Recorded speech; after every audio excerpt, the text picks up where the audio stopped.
Orang-orang Islam itu sekarang membalik agamanya. Jadi Islam itu sekarang agamanya menjadi terbalik karena dibalik oleh pengikut-pengikutnya sendiri. Misalkan, gagasan awal Islam itu adalah Islam sebagai agama cinta kasih, tetapi pengikutnya sekarang bikin rusuh di mana-mana. Kemudian Islam itu landasan awalnya itu adalah rasional, tetapi entah bagaimana pengikutnya sekarang emosional semuanya di mana-mana. Demonya teriak-teriak dan lain sebagainya lah yang kasar-kasar seperti itu. Mereka datang mengajarkan kita bahwa umat Islam harus bersatu, gitu kan? Kenapa umat Islam nggak bersatu? Karena umat Islam udah ninggalin Al-Quran dan hadis. Kalau Islam mau bersatu, saatnya kembali kepada Al-Quran dan hadis. Saya mau bilang orang ini nggak ngerti. Dia nggak belajar sejarah. Kalau kita belajar sejarah ilmu kalam misalnya, awal perselisihan umat lawang dimulai dari Quran kok, ketika satu kelompok dan kelompok lain berbeda tafsir tentang satu ayat.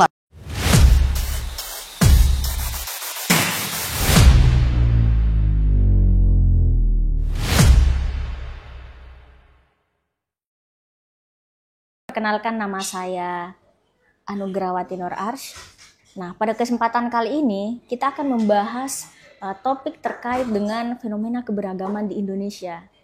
Ini merupakan fenomena yang sangat menarik untuk kita bahas pada kesempatan kali ini, dan melihat dari fakta sosial banyak sekali masyarakat yang senang mengkafir-kafirkan, yang menganggap golongannya lah yang paling benar. Di luar daripada golongan mereka itu dianggap salah. Kira-kira apa sih yang melatar belakangi fenomena tersebut? Nah, kali ini kita akan mendiskusikan hal tersebut dengan Kakanda Ragen. Kakanda Ragen, gimana kabarnya? Alhamdulillah sehat. Ya, Nugrah gimana? Ya, alhamdulillah baik. Ya. Menurut Kakanda Ragen, apa sih yang melatar belakangi ini ekstremisme dan takfirisme di Indonesia itu sendiri? Oh ya, terima kasih Adinda Anugrah. Jadi gini, sebenarnya ketika berbicara tentang Indonesia punya akar historis yang begitu luar biasa. Jadi sejak masa perjuangan kemerdekaan Nusantara, bahkan dari zaman prasejarah, perbedaan itu tidak dianggap sebagai masalah di Indonesia. Perbedaan itu malah dianggap sebagai alat perekat antara satu dan yang lainnya. Terbukti setelah Indonesia merdeka, Pancasila mampu menyatukan sekian banyak perbedaan, dirangkul menjadi satu bangsa yang kita sebut dengan Negara Kesatuan Republik Indonesia hari ini. Jadi sebenarnya fenomena-fenomena yang disebut sama Ade Anugrah tadi, ada fenomena takfirisme, fenomena anti pada perbedaan di masyarakat kita, sebenarnya ini upaya dari orang-orang yang nggak bertanggung jawab untuk mencerabut memisahkan bangsa Indonesia hari ini dengan sejarah bangsanya yang begitu besar. Kalau kita mau hancurkan satu bangsa, pisahkan generasi mudanya itu dengan akar sejarah bangsanya. Jadi mereka mau memisahkan itu. Kenapa saya ngomong seperti itu, Adek?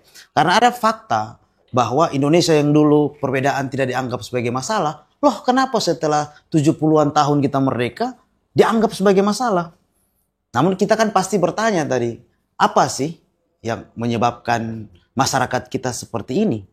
Kayak gitu. Pertama menurut saya, karena masyarakat kita mulai melupakan sejarah bangsanya.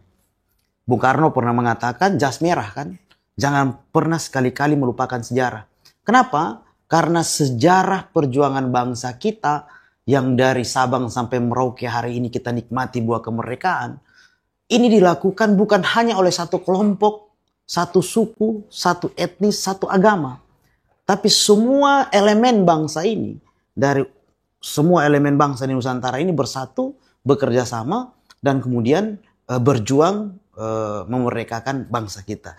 Jadi semestinya perbedaan itu bukan masalah. Ya, berarti ini salah satu metodologi yang mereka gunakan bagaimana mau menghancurkan Indonesia dari dalam. Ya, bisa. Ada analisis seperti itu. Kalau dalam konteks keislaman, misalnya dalam kajian-kajian keislaman, tentu dalam spesifikasinya pergerakan Islam, kita tahu bahwa ada di era-era 90-an, ada gerakan transnasional. Indonesia ini kita lihat kelompok-kelompok keislaman di sini, itu made in Nusantara.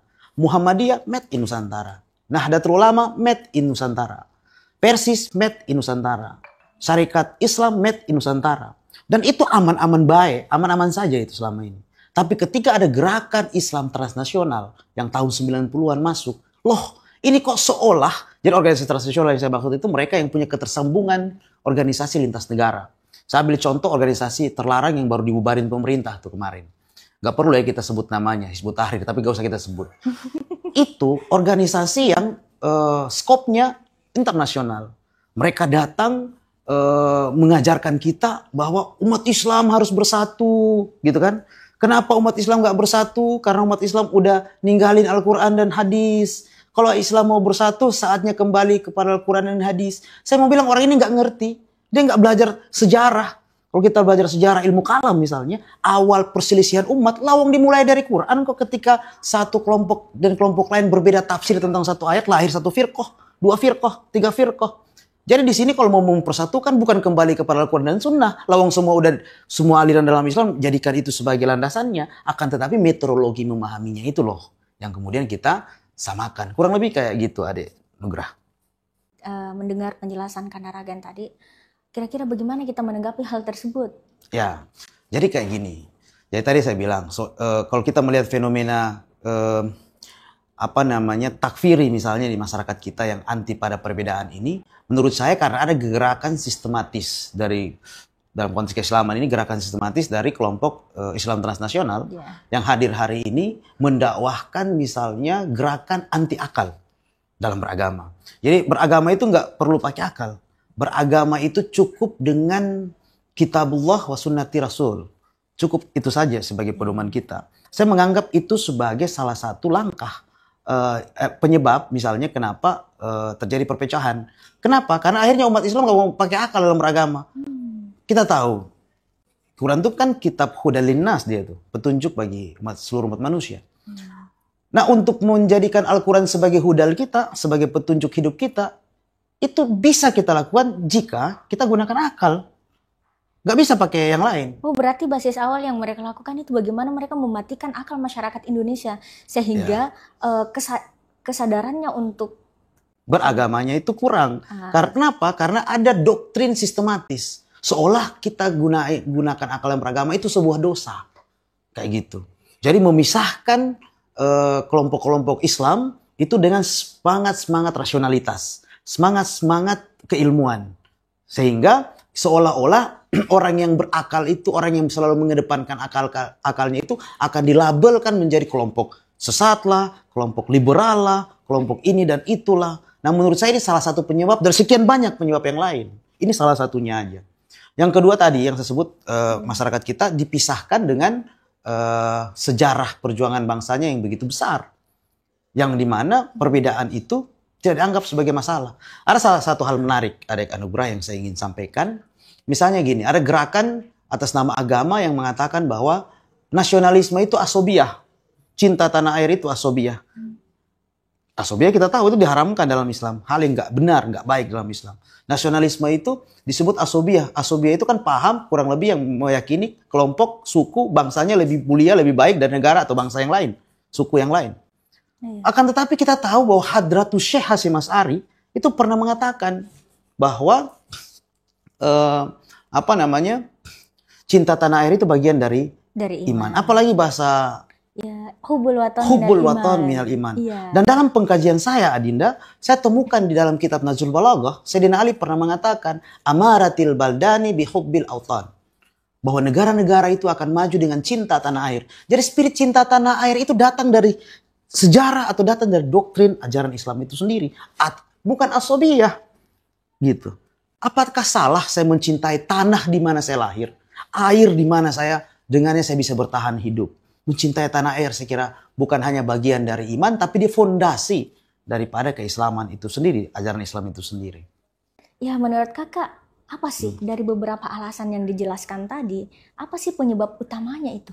Ya, penyebab utama seorang menjadi anti perbedaan ya, atau seorang menjadi takfiri gitu. Saya pernah berdiskusi dengan beberapa tokoh nasional bangsa kita. Salah satunya sekarang telah menjadi Menteri Agama, Prof. Nasaruddin Umar. Dalam diskusi saya dan beliau secara tegas mengatakan bahwa fenomena takfirisme itu penyebabnya cuma satu. Penyebab utamanya menurut dia. yaitu kebodohan menurut dia. Itu kebodohan. Ternyata itu juga selaras dengan perkataannya Prof. Quraish Shihab, bahwa kebodohan itulah akar terorisme, akar radikalisme, akar ekstremisme. Itu kebodohan. Kebodohan itu apa? Kebodohan itu kan sebenarnya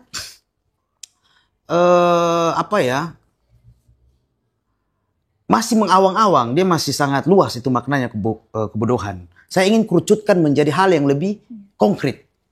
Kebodohan yang dimaksud itu apa? Ketika seseorang anti rasionalitas, ketika seseorang anti logika, maka pada saat itu pada saat itu dia akan anti pada perbedaan. Dianggap perbedaan itu masalah. Padahal dalam doktrin Islam,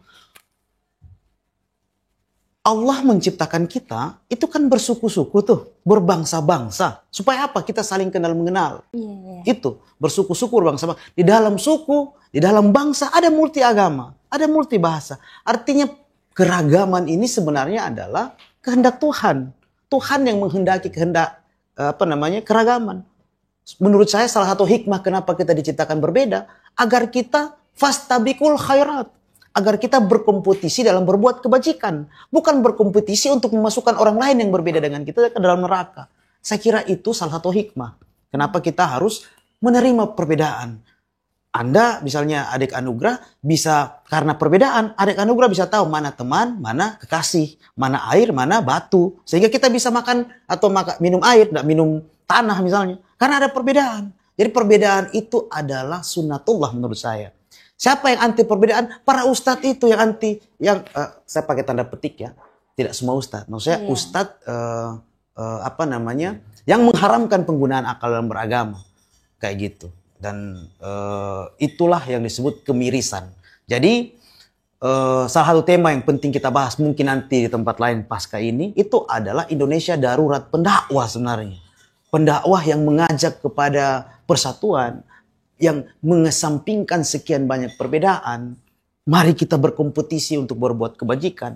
Itu yang semestinya kita lakukan. Jadi kalau pertanyaannya apa alasan utama orang berpecah atau anti pada perbedaan, saya sepakat dengan Prof. Nazaruddin Umar, saya sepakat dengan Prof. Quraish Shihab, bahwa persoalan utamanya adalah kebodohan. Saya kira demikian. Melihat beberapa masyarakat Indonesia yang sangat anti dengan perbedaan, nah menurut Kakanda Ragen, bagaimana solusi atas orang-orang yang punya pemikiran atau bisa dibilang fanatik terhadap agamanya sendiri? Jadi sebenarnya spirit pertama itu mestinya perubahan paradigmatik. Jadi gerakan perubahan pertama untuk menuju kebaikan bersama yang lebih luas, saya kira hal pertama yang harus dilakukan itu perubahan paradigmatik. Perubahan paradigmatik itu dimulai dengan mulai mencintai ilmu pengetahuan. Belajar, hidupkan dunia-dunia kajian seperti belajar logika, kerangka berpikir. Kang Jalal itu dalam salah satu bukunya Rekayasa Sosial, dia sebut bahwa mustahil ada perubahan sosial ke arah yang lebih baik kalau masyarakat masih terjebak di dalam falasi-falasi atau kesalahan-kesalahan berpikir. Jadi jika kita ingin melakukan perubahan yang lebih baik ke arah ke depan, maka dimulai dari perubahan paradigmatik. Itu yang pertama. Yang kedua menurut saya adalah semangat nasionalisme ini yang harus kita hidupkan. Cinta tanah air menganggap bahwa ini bukan hal baru dalam agama. Ini bahkan ajaran Islam seperti yang saya ungkap. Hadratus Syekh Hasyim Asy'ari. Hadratus Syekh Hasyim Asy'ari ini bukan orang sembarangan dia. Dia satu dari sedikit orang yang mendapat gelar Hadratus Syekh di Asia waktu di zamannya beliau. Itu dari Indonesia hanya beliau, yaitu Hadratus Syekh Hasyim Asy'ari. Jadi tidak sembarang ketika dia katakan misalnya hubbul watan minal iman. Dan juga statement Sayyidina Ali yang saya sebutkan tadi, amaratil baldani bihubbil autan, itu negara-negara akan maju dengan cinta tanah air. Ini nggak sembarang ngomong. Sayyidina Ali itu adalah babil ilmi rasul, pintu ilmu nabi. Sehingga kalimat-kalimatnya itu tentu akan menjadi solusi dari sekian banyak persoalan. Jadi kedua, menurut saya hidupkan api atau hidupkan bara api cinta pada negara, cinta pada tanah air. Dengan cinta pada tanah air, segala bentuk gerakan apapun seperti yang terjadi di Syria, seperti yang terjadi di Irak, seperti terjadi di negara-negara Timur Tengah, yang terjadi disintegrasi bangsa itu tidak terjadi di Nusantara. Karena orang-orang masyarakat Nusantara cinta pada tanah air. Dan yang ketiga, adik anugerah, jujur saya sedikit ilfil dengan teman-teman kelompok Islam transnasional yang belakangan datang ke Indonesia, dakwah-dakwah tentang Islam. Ngajarin kita bangsa Indonesia tentang persatuan. Saya ilfil dengan mereka. Kenapa? Jangan ngajarin kami bangsa Indonesia tentang persatuan. Kenapa saya berani katakan itu? Indonesia bermacam suku, bermacam bahasa, bermacam pulau. Gitu. 17.000 pulau dalam catatan lebih di Indonesia ini. Agama juga multi, banyak. Suku begitu banyak. Bahasa begitu banyak, namun kita bisa bersatu menjadi sebuah bangsa. Tapi di Timur Tengah kita tahu, mereka satu bangsa, bangsa Arab. Mereka satu bahasa, bahasa Arab. Mereka satu daratan, tanah Arab. Namun mereka terpisah menjadi banyak negara. Hei Bung, kembali ke sana.